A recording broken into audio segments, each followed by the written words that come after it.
जल से स्नान कराने के बाद हम सभी को वस्त्र स्वरूप मौली धागा अर्पित करेंगे। गौरी माता के लिए आप चुनरी वगैरह अर्पित कर सकते हैं। भगवान भोलेनाथ को श्वेतांबर यानी कि जो है सफ़ेद कच्चा सूत आप ले आइएगा, वो अर्पित करिएगा। इसके बाद जो है मुख्य व्रत है तो आप यज्ञोपवीत यानी जनेऊ भगवान को ज़रूर धारण कराएं। ध्यान दीजिएगा, माता को इस प्रकार का चीर अर्पित करना बहुत ज़्यादा ज़रूरी होता है, एक छोटा सा वस्त्र। क्यों? जब हम माता से सुहाग लेते हैं तो सभी महिलाएं प्रसाद स्वरूप अपने आंचल में माता का चीर भी बांधती हैं। तो या तो आप मौली धागा भी बांध सकते हैं, लेकिन इस प्रकार का चीर आवश्यक होता है। तो आप माता को वस्त्र स्वरूप, उपवस्त्र स्वरूप जो है अर्पित कर सकते हैं। चुनरी वगैरह भी आप अर्पित कर सकते हैं इस प्रकार से। अब हम भगवान का श्रृंगार करेंगे तो ध्यान दीजिएगा, जो चीजें जिन्हें प्रिय होती हैं उन्हें वही अर्पित करें। हल्दी, सिंदूर, गौरी गणेश दोनों को लगाया जाता है, जरूर लगाएं। सिंदूर आप कुमकुम जो है कलश में अर्पित कर सकते हैं। थोड़ा सा आप इस प्रकार से जल रख लें, उसमें हाथ धोते हुए जो है, जैसे कि भगवान भोलेनाथ को सफेद चंदन प्रिय होता है, उन्हें सफेद चंदन ही अर्पित करना चाहिए। तो कई महिलाएं जो है वो हल्दी इस प्रकार से अपनी सभी उंगली पर लगा करके माँ के चरण पूजने की भावना करती हैं, तो वो भी आप जो है इस प्रकार से कर सकते हैं। पांचों उंगली से थोड़ा सा ऐसे हाथ में लगा करके ऐसे, और फिर माता के चरण पूजने की भावना करनी है। यहाँ अब आई श्रृंगार अर्पित करने की बारी। तो गौरी माता को जो है हम श्रृंगार अर्पित करेंगे। देखिए इस प्रकार से बांस में रख करके जो है श्रृंगार सामग्री हमें अर्पित करना चाहिए। फिर ब्राह्मण को दान करना चाहिए। बांस दान करने से वंश वृद्धि होती है। ये हम यहीं पे रख देंगे। फिर हमें सभी को अक्षत अर्पित करना चाहिए। अक्षत अर्पित करने के बाद जो है हम पुष्प अर्पित करेंगे सभी को। के बाद जो है हम पुष्प अर्पित करेंगे सभी को। जिन्हें जो पुष्प प्रिय होते हैं वो पुष्प हमें अर्पित करना चाहिए। माता गौरी को लाल पुष्प अत्यंत प्रिय होते हैं, लाल पुष्पों की व्यवस्था ज़रूर करें। और कलश को आप बढ़िया से इस प्रकार से विभिन्न पुष्पों के माध्यम से जो है सजा सकते हैं। भगवान श्री गणेश को दूर्वा अत्यंत प्रिय होती है, उन्हें दूर्वा अर्पित करें। भगवान भोलेनाथ को भी दूर्वा अर्पित की जा सकती है। पुष्प अर्पित करें। भगवान भोलेनाथ को मदार, धतूरा अत्यंत प्रिय होता है। फिर भगवान को बेलपत्र अर्पित करना चाहिए। एक एक बेलपत्र चढ़ा करके जो है आप भगवान के नाम का जप कर सकते हैं। शमी पत्र अर्पित कर सकते हैं। बेलपत्र इत्यादि अर्पित करने के बाद धूप बत्ती जला करके भगवान को धूप दिखाना चाहिए। और प्रत्यक्ष दीप प्रज्वलित करके जो है भगवान को दीप भी दिखाना चाहिए। ध्यान दीजिएगा, पूजा के बीच में भी जो है दीप अवश्य किया जाता है। तो आप या तो प्रत्यक्ष दीप प्रज्वलित करके या फिर अक्षतों के माध्यम से जैसे दीप घुमाते हैं उस प्रकार से दीप करने की भावना कर सकते हैं। प्रतिमा में भी हम भगवान का पूजन कर देंगे। अक्षत इत्यादि अर्पित करके जो है हम भगवान को पुष्पों की माला भी अर्पित करेंगे। जैसे कि हरतालिका तीज का विशेष नैवेद्य होता है, गुजिया, मीठे पारे, तो वो सभी चीज़ें जो है आप नैवेद्य में आपने जो भी मिठाइयाँ इत्यादि बनाई हो वो आप अर्पित करें। आप मौसमी फल अर्पित कर सकते हैं। साथ ही साथ इसमें खीरा विशेष होता है, क्योंकि खीरा खा करके ही जो है इस व्रत को खोला जाता है। तो आप खीरा ज़रूर अर्पित करें। बाकी आप कोई भी मौसमी फल आप अर्पित कर सकते हैं। नारियल आप अर्पित कर सकते हैं। भोग लगाने का एक विशेष नियम होता है कि भोग जल का घेरा लगा करके ही अर्पित किया जाता है। तो जब भी आप भगवान को भोग अर्पित करें, भोग की थाली रख करके इस प्रकार से 3 बार भोग में जल अवश्य फेरें और भगवान से प्रार्थना करें कि वो भोग स्वीकार करें। फिर हम भगवान को पान, सुपारी, लौंग, इलायची इत्यादि अर्पित कर सकते हैं।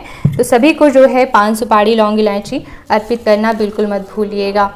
फिर थोड़ा सा अक्षत पुष्प लेकर के व्रत कथा पुस्तक की पूजा कर लें और हाथ में चावल फूल लेकर के हरतालिका तीज की व्रत कथा पढ़नी या सुननी चाहिए। मैंने अपने चैनल पर पूजा दिखाते हुए उसी वीडियो में जो है व्रत कथा सुनाई हुई है, तो आप उस वीडियो को प्ले करके पूजा देखते हुए व्रत कथा सुनने का आनंद प्राप्त कर सकते हैं। उस वीडियो कथा सुनने के बाद चावल फूल भगवान को अर्पित करें।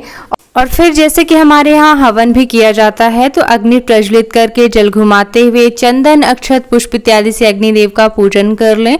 फिर आप सामान्य रूप से गंगणपतये स्वाहा, गौरी देव्यै स्वाहा, शिवाय स्वाहा, वरुणाय स्वाहा और शिवाय स्वाहा कई बार बोल करके आहुतियाँ दे सकते हैं। जल घुमाते हुए जो है आप हवन संपूर्ण करें। और अब आरती की तैयारी करनी चाहिए। तो आरती थाल सजा करके दीपक की भी जल घुमाते हुए थोड़ा सा हल्दी चंदन से पूजन कर लेना चाहिए और फिर विधिवत रूप से खड़े होकर के जो है भगवान की आरती गानी चाहिए। जय शिव ओंकारा।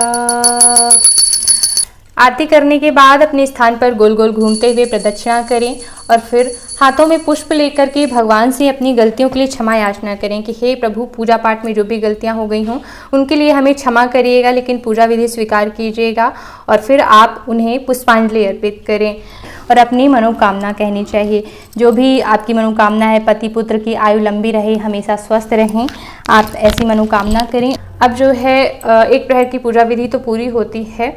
अब हम जो भोग हमने रखा है इसे हम 10-20 मिनट बाद जो है उतार सकते हैं ताकि चींटियां ना लगें। और फिर पूरी रात्रि का जागरण करना होता है।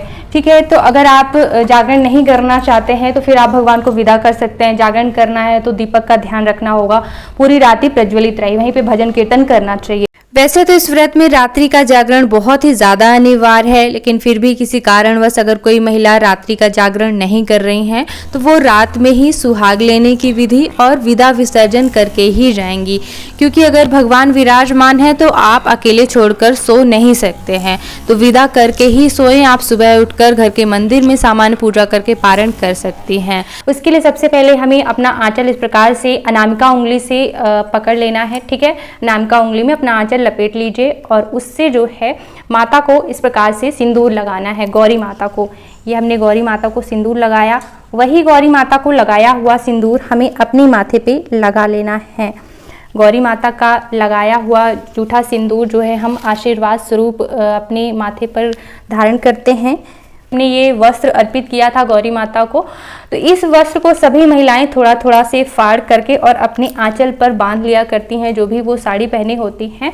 इसे चीर बांधने की विधि कहते हैं, इसे भी आप अवश्य मतलब करें। अब जो है हमें चूड़ी का डिब्बा खोलना है, जो हमने चूड़ी अर्पित करी है माता को, और ये माता को स्पर्श कराते हुए जो है हम इन चूड़ियों को भी धारण कर लेंगे। ये सभी विधियां सुहाग लेने के अंतर्गत ही आती हैं। अब भगवान को विदा विसर्जन करने के लिए हाथों में फूल लेकर के एक भगवान से प्रार्थना करनी होती है कि हे प्रभु, हे माता गौरी, अपना आशीर्वाद हमेशा बनाए रखिएगा, लेकिन इस स्वरूप से आप अपने धाम को जाइए। ऐसा कहते हुए सभी को पुष्प अर्पित करना है और फिर इनका आसन पीछे खिसका देना है। ठीक है, देखिए सभी का आसन इस प्रकार से पीछे खिसका देना होता है और भगवान भोलेनाथ का भी हम शिवलिंग पीछे खिसका देंगे।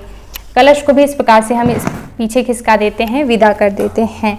अगर आप पूजा से उठकर जाना चाहते हैं तो जिस स्थान पे आप पूजा कर रहे हैं वहाँ पर आपकी पूजा की ऊर्जा उत्पन्न हो जाती है। तो आपको क्या करना है, थोड़ा सा आपको अपना आसन पीछे खिसका लेना है और आसन के नीचे जल डालना है। इस प्रकार से आप जल डालें और यही आसन के नीचे डाला हुआ जल नीचे की 3 उंगलियों से माथे पर लगा लेना है। ऐसा करने से ही पूजा का पूरा फल प्राप्त होता है। ये विधि करके ही आप आसन उठाते हुए और उठ करके जाएं।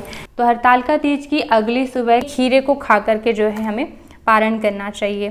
तो जय भोलेनाथ, जय गौरी शंकर। और इस प्रकार से जो है खीरा खा करके हम पारण कर लेते हैं।